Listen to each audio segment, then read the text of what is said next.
कहानी जब डर आस्था पर हावी हो जाता है। एक नाव में डर और तूफान। एक शाम यीशु ने अपने शिष्यों को नाव में सवार होकर गलील की झील के उस पार जाने को कहा, जबकि वह खुद पहाड़ पर अकेले प्रार्थना करने चले गए। जब शिष्य झील के बीच में पहुंचे तो रात हो चुकी थी। अचानक एक भयानक तूफान आ गया। हवाएं बहुत तेज थीं और लहरें नाव को बुरी तरह से झकझोर रही थीं। शिष्य बहुत डर गए थे, क्योंकि उन्हें लगा कि उनकी नाव डूब जाएगी और वे सब मर जाएंगे। वे पूरी रात उस तूफान से जूझते रहे। 2 यीशु का आगमन। रात के चौथे पहर यानी भोर होने से ठीक पहले, जब शिष्य अपनी आखिरी उम्मीद खो चुके थे, उन्होंने पानी पर चलते हुए किसी को अपनी ओर आते देखा। वे इतने डरे हुए थे कि उन्होंने सोचा कि ये कोई भूत है और डर के मारे चिल्लाने लगे। तभी पानी पर चलते हुए उस आकृति ने उन्हें आवाज दी, हिम्मत रखो, मैं हूं, डरो मत। ये यीशु थे। 3 पतरस की हिम्मत और लड़खड़ाहट। शिष्यों में से एक पतरस, पीटर ने यीशु को देखा और तुरंत बोला, प्रभु, यदि सचमुच आप हैं तो मुझे भी आज्ञा दें कि मैं पानी पर चलकर आपके पास आऊं। यीशु ने कहा, आ जा।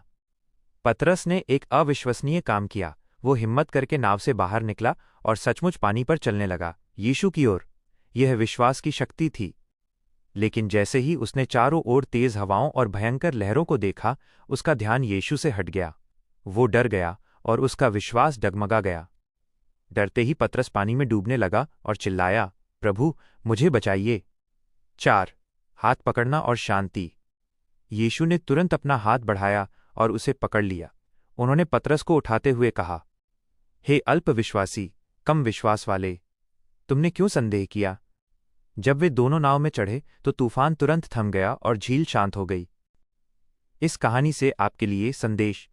तूफान जीवन का हिस्सा है। जीवन में मुश्किलें, डर, निराशा, बीमारी आना तूफान के जैसा है। ये हमें पूरी तरह से घेर सकते हैं और ऐसा लग सकता है कि हम डूब रहे हैं।